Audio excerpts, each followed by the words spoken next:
Hello বন্ধুরা, আজকে আমি একটা গুরুত্বপূর্ণ টপিক সম্পর্কে আলোচনা করব, যেটা হচ্ছে ডাইভার্সিটি এবং ডিসক্রিমিনেশন, মানে বৈচিত্র্য এবং বৈষম্য। ভিডিওটি শেষ পর্যন্ত দেখবে, কারণ খুব সহজ সরল ভাষায় এবং উদাহরণের মাধ্যমে আমরা এই বিষয়টিকে বুঝবো। তো চলো শুরু করা যাক। প্রথমেই ছোট্ট করে একটু ডাইভার্সিটি সম্পর্কে জেনে নিই, কারণ ডাইভার্সিটির একটা ভিডিও আছে, ওখানে পুরো ডাইভার্সিটি সম্পর্কে কনসেপ্ট দেওয়া আছে, ওখান থেকে সবাই দেখে নেবে।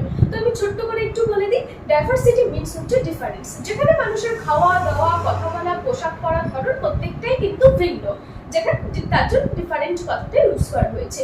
আমাদের India is full of diversity. India হচ্ছে পুরোটাই ডাইভার্স কান্ট্রি, তাই তো? হ্যাঁ, it has over 1600 language and 100+ form of terms. এখন আমরা ডিসক্রিমিনেশন সম্পর্কে জানবো। What is discrimination? ডিসক্রিমিনেশন মানে হচ্ছে বৈষম্য। Discrimination happens when people are treated unfairly বা unequally of their caste, religion or economic status. It is based on কিসের উপর ভিত্তি করে এটা হয়? একটা হচ্ছে প্রিজুডিস আর একটা হচ্ছে কি স্টেরিওটাইপস। তাহলে এখানে বলা হয়েছে ডিসক্রিমিনেশন মানে হচ্ছে বৈষম্য, যখন মানুষকে খারাপভাবে এবং ছোট করে দেখা হয় শুধুমাত্র তাদের ধর্ম, জাতি এবং আর্থিক অবস্থার ভিত্তিতে। এটি সাধারণত দুটির কারণে হয়, একটা হচ্ছে প্রিজুডিস আর একটা হচ্ছে কি স্টেরিওটাইপস। এখন আমরা জানবো যে আমি ওয়ার্ডটা ইউজ করলাম প্রিজুডিস, সেটা মানে কি? সেটা প্রিজুডিস মিন্স জাজিং সামওয়ান উইদাউট নোয়িং দেম, মানে হচ্ছে কি কাউকে না জেনে তাকে আমি একটা জাজমেন্ট দিয়ে দিলাম। ফর এক্সাম্পল, যেমন আমাকে ধরো একদিন আজকে ধরো আমার মুড অফ, কোনো কারণে আমি আপসেট, তুমি আমার সঙ্গে কথা বলতে এসছো, আমি হয়তো কথা বলিনি বা যা জিজ্ঞাসা করেছো সেইটুকু রিপ্লাই করলাম, বা হতে পারে কিছু বলে দিলাম যেটা তোমার খারাপ লেগেছে। এবার তুমি একদিন আমার সাথে কথা বলে একদিনের পরিপ্রেক্ষিতে তুমি আমাকে একটা জাজমেন্ট দিতে পারো না যে ওই মেয়েটা ওরকম খারাপ বা তার বিহেভিয়ার খারাপ। এটাকেই বলা হয় কাউকে না জেনে শুনে তার ব্যাপারে একটা খারাপ মন্তব্য ক্রিয়েট করা। এটাকেই বলা হয় যে প্রিজুডিস। বোঝা গেল? যেমন আগে বলতো না, গ্রামের লোকেরা পড়াশোনা জানে না, মানে গ্রামের মানুষ অশিক্ষিত হয়, এবং আরো আছে না যে মেয়েরা দুর্বল। তো সব মেয়েরা দুর্বল নাও হতে পারে, সব গ্রামের মানুষ অশিক্ষিত নাও হতে পারে। এবং আমি আমার নিজে শোনা আগে বলতে একজনকে যে গ্রামের ওদিকে বৃষ্টি হলে এই হাঁটু পর্যন্ত মানে কাদা হয়ে যায় না, রাস্তায় হাঁটা যায় না, মানে এই যে একটা ধারণা ক্রিয়েট করা, না এসেছে না ইয়ে করেছে, তো এটাকেই বলা হয় যে প্রিজুডিস। এখন আমরা স্টেরিওটাইপস সম্পর্কে জানবো, যে স্টেরিওটাইপস কি, এর মানে কি?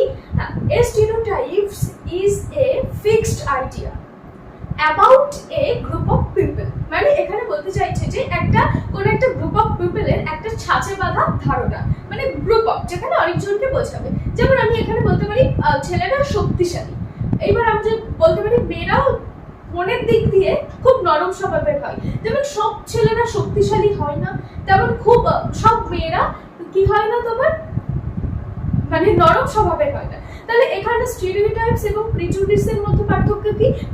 প্রিজুডিস হচ্ছে তোমাকে ইন্ডিভিজুয়াল, মানে আমি আমার দিক দিয়ে বলছি যে আমি আমার ভিত্তিতে, যে আমি আজকে তোমার সাথে খারাপ ব্যবহার করলাম, তুমি আমাকে সেই ভিত্তিতে তুমি বলতে পারো না যে আমি পুরোটা। আর এটা হচ্ছে পুরো কমিউনিটি। যেমন আমি যদি বললাম যে বয়েজ আর স্ট্রং, ঠিক আছে, তো সেখানে পুরো বয়েজ কমিউনিটিকে বোঝাচ্ছে, তাই না? তাহলে স্টেরিওটাইপসের আর কয়েকটি এক্সাম্পল হলো boys don't cry, girls are weak, villagers are backward. এগুলো সব হচ্ছে তোমার স্টেরিওটাইপসের এক্সাম্পল। বাট এটা নাও হতে পারে, মানে সবাই যে গার্লস আর উইক, সবাই উইক নাও হতে পারে। সব ছেলেরাই যে কান্না করে না, সেটা নাও হতে পারে। সব ভিলেজার্সে ব্যাকওয়ার্ড হয়, সেটা নাও হতে পারে। এখন আমরা জানবো ডক্টর বি.আর. আম্বেদকর তিনি যেভাবে বৈষম্যের শিকার হয়েছিলেন সেটা। তাহলে এই টপিকটা কি? Doctor B.R.. Ambedkar childhood experience of discrimination. তো চলো শুরু করা যাক। Doctor B.R.. Ambedkar, the father of the Indian Constitution, faced caste-based discrimination as a child. He was denied respect just because he was from the Mahar caste. তাহলে কি আমরা জানি যে ডক্টর বি.আর. আম্বেদকর তিনি আমাদের ভারতের সংবিধানের জনক ছিলেন, মানে ফাদার ছিলেন ভারতীয় সংবিধানের। তিনিও ছোটবেলায় কাস্ট বেসড যে ডিসক্রিমিনেশন সেটার শিকার তিনি হয়েছিলেন। যখন তিনি তার ভাইদের সঙ্গে স্টেশনে যাচ্ছিলেন, কোথাও একটা যাচ্ছিলেন, আমার তো মনে নেই, তো তখন তাদেরকে সবাই ভেবেছিল যে ব্রাহ্মণ, তার জন্য তাদেরকে রেসপেক্ট দিচ্ছিল, তাদের প্রতি বিহেভিয়ার অন্যরকম ছিল। এবং তারপরে যখন জানতে পারে যে তারা মাহার কাছ থেকে বিলং করে, তখন তাদের প্রতি বিহেভিয়ারের পরিবর্তন চেঞ্জ হয়, মানে তাদের প্রতি বিহেভিয়ার চেঞ্জ হয়ে যায়।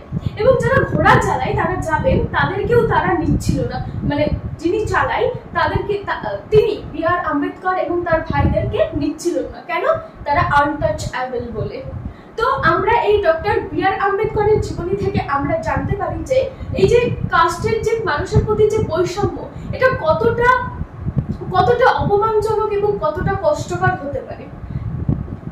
এটাই ছিল ডক্টর বি.আর. আম্বেদকরের মানে অভিজ্ঞতা, মানে তিনি যে কাস্ট বেসডের যে এই যে ডিসক্রিমিনেশনের শিকার হয়েছিল। আমরা এখন কনস্টিটিউশনের রোল সম্পর্কে জানবো। কনস্টিটিউশন কি?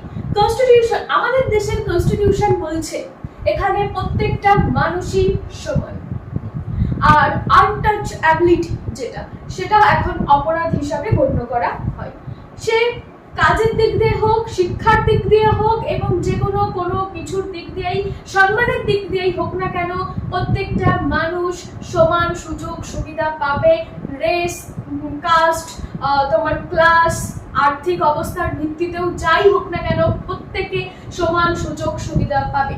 যখন আমাদের দেশের কনস্টিটিউশন লেখা হয়েছিল ডক্টর বি.আর. আম্বেদকর সহ আরো অনেকে, তখন এই যে ইকুয়ালিটিটাকে খুব গুরুত্বপূর্ণ বিষয় হিসাবে ধরা হয়েছিল।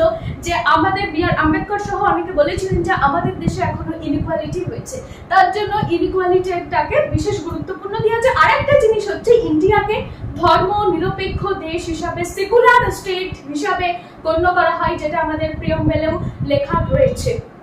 যেখানে ধর্ম নিয়ে, মানে ধর্ম নিরপেক্ষ মানে কি, যেখানে প্রত্যেকটা ধর্ম একসাথে বাস করবে এবং প্রত্যেকে তাদের ধর্ম পালন করবে শান্তির সাথে। বোঝা গেল? সেটাই এখানে বলা হচ্ছে। তো তোমরা সবাই বলো, তোমরা কি কখনো রিয়েল লাইফে ডিসক্রিমিনেশনের শিকার হয়েছো, বা নিজের চোখের সামনে কখনো কাউকে ডিসক্রিমিনেশন হতে দেখেছো? তো কমেন্টে জানাবে। তো ভিডিওটি ভালো লাগলে লাইক শেয়ার করে দেবে।